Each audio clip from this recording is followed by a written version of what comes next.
देखिए, ईरान के आसमान में जो आग की ये लपटें दिख रही हैं ना, इनकी तपिश आने वाले दिनों में दिल्ली से लेकर बीजिंग तक महसूस होने वाली है। ये कोई मामूली हमला नहीं था। ये तो ऐसा था मानो किसी ने पूरी दुनिया की अर्थव्यवस्था की जीवन रेखा ही काट दी हो। तेहरान से उठता ये जो काला धुआं है, ये बस एक घटना नहीं है, बल्कि एक ऐसी लहर की शुरुआत है जो पूरी दुनिया को अपनी चपेट में लेने वाली है। सच तो ये है कि अब मामला हाथ से निकल चुका है और हम सब एक ऐसी तबाही की तरफ बढ़ रहे हैं जहां से शायद ही कोई वापसी का रास्ता हो।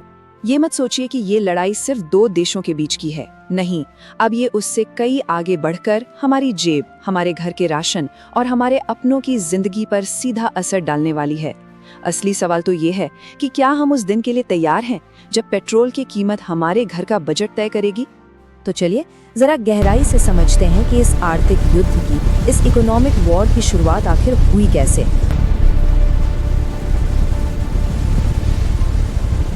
अमेरिका दुनिया को ये बता रहे हैं कि वो ईरान को आतंकी गुटों की मदद करने से रोकना चाहते हैं, लेकिन असली मकसद क्या है? असली मकसद है ईरान की कमाई का रास्ता ही बंद कर देना, मानो उसकी तिजोरी की चाबी ही छीन ली हो। चलिए अब देखते हैं कि आग फैल कैसे रही है, क्योंकि ईरान वो चुपचाप बैठने वालों में से नहीं है। उसने साफ कह दिया है कि वो एक घायल शेर की तरह पलटवार जरूर करेगा। ईरान का जवाब कुछ इसी मुहावरे पर टिका है। उसका इरादा बिल्कुल साफ है, अगर मैं अपना तेल नहीं बेच सकता तो इस इलाके में किसी को भी तेल नहीं बेचने दूंगा। अगर मुझे चैन से नहीं रहने दिया गया तो मैं दुनिया का दम घोट दूंगा। और उसने ये कर दिखाया है। ईरान की मिसाइलें सिर्फ इजराइल पर ही नहीं, बल्कि कुवैत, सऊदी अरब, बहरीन और यूएई पर भी गिरी हैं। और सबसे खतरनाक बात, उसने उन समुद्री रास्तों को निशाना बनाया है जहां से दुनिया का 20% तेल गुजरता है। सोचिए, और यहीं से ये क्षेत्रीय संघर्ष अब एक वर्ल्ड वॉर की शक्ल लेता दिख रहा है। एक ऐसा महायुद्ध जहां दुनिया की बड़ी बड़ी ताकतें आमने सामने आ सकती हैं। पता है ईरान के तेल डिपो में लगी आग की लपटें किसकी नींद उड़ा रही हैं? बीजिंग की। जी हाँ, चोट ईरान को लगी है, लेकिन चीख चीन की निकल रही है। क्यों? क्योंकि चीन ईरान का सबसे बड़ा तेल खरीदार है। और अब यही सबसे बड़ा सवाल है, अगर ईरान से तेल की सप्लाई कटी तो चीन की फैक्ट्रियों पर ताला लग जाएगा। तो क्या चीन अपनी अर्थव्यवस्था को बर्बाद होते हुए बस देखता रहेगा, या फिर वो इस जंग में कूद पड़ेगा? और अगर चीन इस लड़ाई में शामिल हो गया तो समझ लीजिए तीसरे विश्व युद्ध की शुरुआत पक्की है। अमेरिका और चीन का आमने सामने आना इस धरती के लिए किसी महाप्रलय से कम नहीं होगा। इस ग्लोबल चेस बोर्ड पर जो कुछ भी हो रहा है, उसका असर अब सीधा हम पर पड़ने वाला है।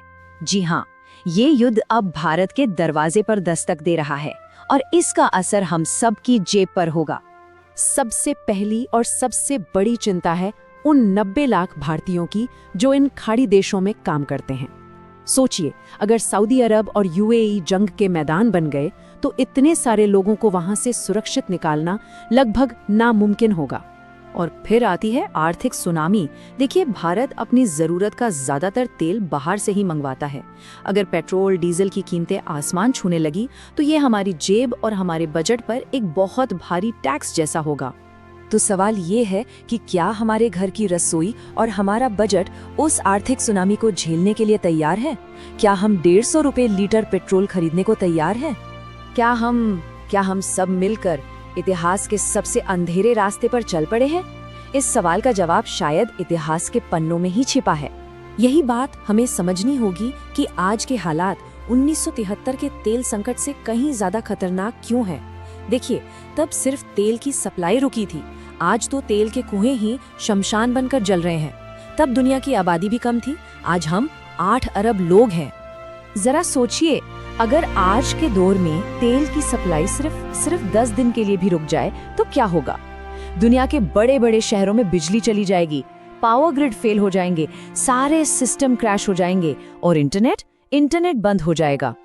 ये समझना बहुत जरूरी है कि ये आग सिर्फ तेल को नहीं जला रही है, ये उस शांति को जला रही है, उस स्थिरता के ताने बाने को जला रही है जिसे दशकों की मेहनत से बनाया गया था। तो अब सवाल ये नहीं है कि पेट्रोल कितना महंगा होगा, असली सवाल तो ये है कि कल जब सुबह होगी तो क्या ये दुनिया वैसी ही होगी जैसी आज है, या फिर हम सब धीरे धीरे उस तबाही की ओर बढ़ रहे हैं जहां से वापसी का कोई रास्ता ही नहीं बचा है।